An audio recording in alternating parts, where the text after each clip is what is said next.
Hello बच्चों, कैसे आप सब लोग। इस वीडियो में आप सभी की बहुत ही एक बहुत बड़ी प्रॉब्लम सॉल्व होने वाली है। जो क्या है, एक्चुअली में सी एस एग्जीक्यूटिव के जो नया सिलेबस है उसका paper number 4 corporate accounting and financial management, उसमें प्रैक्टिकल करते वक्त हमें दिक्कत आती है कि कितने क्वेश्चंस करने चाहिए, कितना चैप्टर हमें किस तरीके से पढ़ना चाहिए, प्रॉब्लम आने पर उसको कैसे हैंडल करना चाहिए और रिवीजन कैसे करनी है और इसको मेमोराइज कैसे करना है चैप्टर्स को, टॉपिक्स को।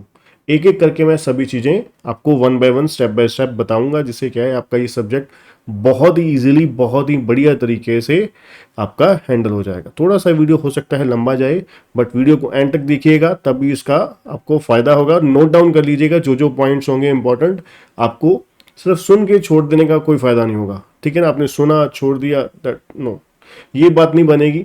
बात तभी बनती है जब आप प्रॉपरली उसको सीरियसली इसके ऊपर इम्प्लीमेंटेशन भी करो, ठीक है ना। तो मेरा नाम है बच्चों सी ए संदीप अरोड़ा, और मैं आज बात करने जा रहा हूँ सी ए एफ एम के कंप्लीट डिटेल के बारे में और किस तरीके से आपको इसके चैप्टर करने चाहिए।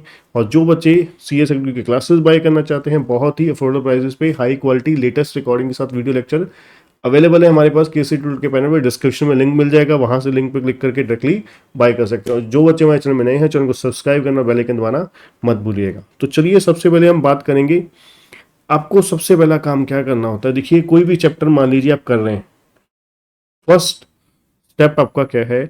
आप मान लीजिए कोई भी चैप्टर कर रहे हैं, उसको पहले तो एग्जाम ओरिएंटेड कभी भी नहीं देखना चाहिए कि एग्जाम में किस तरीके से आता है। पहले उसको पूरा तसल्ली बख्श चैप्टर को कीजिए। जैसे कि मान लीजिए आप कैश फ्लो स्टेटमेंट कर रहे हैं, आप हमारा बहुत इंपॉर्टेंट चैप्टर जो है कैश फ्लो कर रहे हैं, आप सपोज कीजिए। अब कैश फ्लो में आपने पहले क्या पढ़ा, इंट्रोडक्शन पढ़ी, ठीक है। मान लीजिए लेक्चर्स के थ्रू देख रहे हो, तो लेक्चर्स आपने सुने, इंट्रोडक्शन सुनी, कैश फ्लो स्टेटमेंट क्या होता है, उसमें कितनी एक्टिविटीज़ होती हैं, मेथड्स क्या क्या हैं और फॉर्मेट क्या है, ये सब कुछ आपने देखा, समझ लिया उसको प्रॉपरली। फिर उसके ऊपर स्टेप बाय स्टेप एडजस्टमेंट्स आ गई, ठीक है जी। डिविडेंड की एडजस्टमेंट, फिक्स एसेट की एडजस्टमेंट, वो सभी कॉन्सेप्ट्स आपने सुने, अच्छे तरीके से समझे, ठीक है जी। देन उसके बाद अगला काम आपका क्या होना चाहिए। अब अपनी लेक्चर वाइज लेक्चर, या मान लीजिए अगर आप सेल्फ स्टडी कर रहे हैं तो आपने क्या किया, कॉन्सेप्ट्स पहले सारे अंडरस्टैंड कर लिए। देन उसके बाद आप फॉर्मेट एक बारी समझिए पूरा, कैश फ्लो स्टेटमेंट में कौन सी एक्टिविटी किधर किधर कैसे कैसे कहाँ कहाँ आती है और कौन कौन से वर्किंग नोट इसके लिए बनने वाले हैं, ठीक। फिर उसके साथ आप प्रैक्टिकल जब करेंगे तो पहले प्रैक्टिकल जो है हमेशा, अगर आप मेरे लेक्चर्स में से भी देखोगे वहाँ पर मैं हमेशा छोटे छोटे क्वेश्चन से पहले एक कॉन्सेप्ट बिल्ड करने की कोशिश करता हूँ कि जिससे क्या होता है आपका धीरे धीरे चैप्टर के बारे में अंडरस्टैंडिंग बननी शुरू हो जाती है, ठीक है। और आप ये मत सोचा करिए पहली बार कभी भी 100% अंडरस्टैंडिंग नहीं होती चीज़ के बारे में। कुछ ना कुछ छोटी मोटी अगर आपको लगता है कि हाँ बहुत मतलब एकदम बात नहीं बन रही, ठीक है, तो ऐसे ही नहीं होता। कोई भी चीज़ पहली बार में ही आपने चैप्टर किया और 100% आपको बिल्कुल रट गई, छप गई, नहीं, ऐसे नहीं होता हमेशा, ठीक है जी। कोई कुछ चैप्टर होते हैं जो बहुत अच्छे से आपको समझ आ गई, जो पहली बारी में ही आपको 100% डन हो गया। तो प्रॉपर चैप्टर को करिए, फिर उसके बाद प्रैक्टिकल सम करिए, उसका उसका प्रैक्टिकल सम कीजिए, ठीक है, step by step, small small, फिर medium, then full fledged question करिए, ठीक है। फिर उसके बाद ये आपके पहली बार में चैप्टर हो गए, ठीक है। और आपको लगता है कि वेरी लॉन्ग क्वेश्चन है, वो फर्स्ट टाइम में आप छोड़ सकते हैं। वेरी लॉन्ग क्वेश्चन जो है आपको लगता है कि यार बहुत ज़्यादा ये लेंथी जा रहे हैं, इसको छोड़ सकते हैं, क्योंकि आपको अगर आप सी ए सिक्योरिटी हमारे देखोगे सिलेबस में ज़्यादा लेंथी क्वेश्चन आपको नहीं आने वाले। अगर मान लीजिए कोई चैप्टर आ भी गया, मान लीजिए कैश फ्लो स्टेटमेंट है जैसे कि, इसकी आपकी 5 या 6 या 7 एडजस्टमेंट से ज़्यादा मैक्सिमम आने के चांसेस नहीं बनते, ठीक है। इस तरीके से आपको लगता है कोई बहुत लेंथी क्वेश्चन है, यार ये तो नहीं, और ज़्यादा मोरल डाउन हो जाएगा, इसको ये गुम ही हो जाएंगे हम क्वेश्चन करते करते, कोई बात नहीं, फर्स्ट टाइम में आप छोड़ दीजिए उसे, ठीक है। देन उसके बाद सेकंड टाइम जब आप अब चैप्टर को मेमोराइज कैसे करना है ना, इसको आप हमें कि किस तरीके से रेगुलर बेसिस पर हमें इसको थोड़ा थोड़ा, जैसे मान लीजिए आपने एक बार चैप्टर कर लिया, इसके सम्स कर लिए, अब इसको थोड़ा थोड़ा क्या कीजिए, मान लीजिए आपने करने के बाद इसको एकदम मत छोड़ दीजिए, 2 महीने आपको 2 महीने आपने इस चैप्टर को देखा ही नहीं।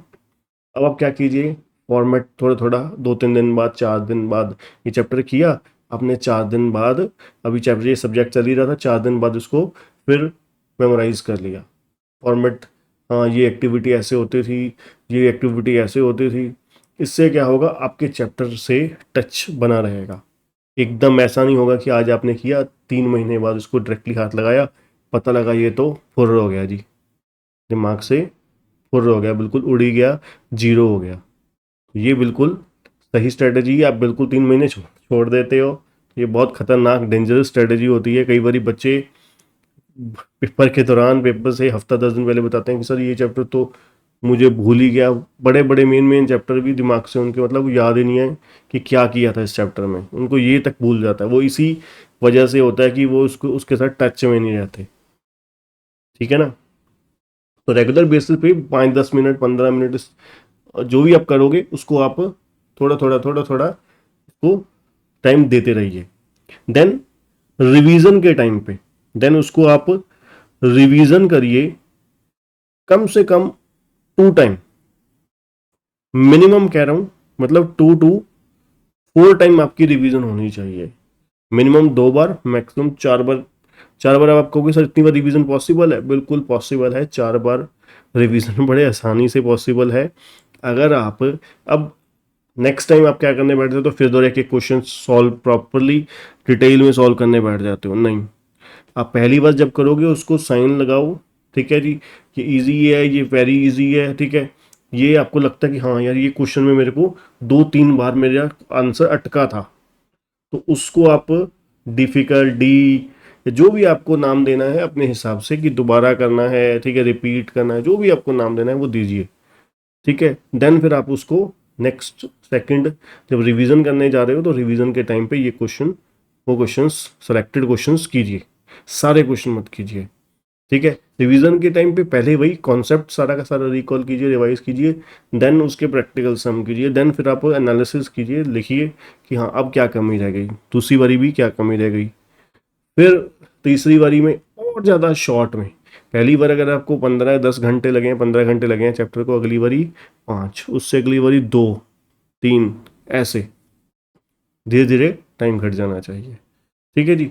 तो और फिर आप साथ साथ एग्जामिनेशन के क्वेश्चन भी देखते रहिए, एग्जामिनेशन के, ठीक है, और टाइम भी नोट कीजिए, और साथ साथ टाइम भी देखिए कि भाई मुझे क्या मेरा सही समय पर पेपर हो जाएगा, 3 घंटे में पेपर पॉसिबिलिटी बन रही है कि नहीं बन रही, ठीक है। और एक एक क्वेश्चन का जो जो सॉल्व करते हो उसको प्रॉपर सॉल्व करके उसके बारे में एक धारणा, परसेप्शन क्रिएट करिए माइंड में कि हाँ ये इस टाइप का क्वेश्चन पेपर में आ सकता है, पॉसिबिलिटीज बन सकती हैं, तो इस तरीके का क्वेश्चन आएगा तो मुझे, हाँ ये चीज़ें बोली हैं तो मुझे फटाफट पहले फॉर्मेट ये तैयार करना है। क्योंकि क्या होता है कई बार हम जब पेपर में क्वेश्चन आता है ना तो हम लोग सोचने लग जाते हैं यार पहले क्या बनाऊँ, पहले वर्क, सपोज कीजिए रेशियो एनालिसिस है, रेशियो का आपको सम आ गया, उन्होंने बैलेंस शीट पूछ ली, अब आप सोचने लगे कि यार पहले वर्किंग नोट बनाऊं कि बैलेंस शीट का फॉर्मेट बनाऊं।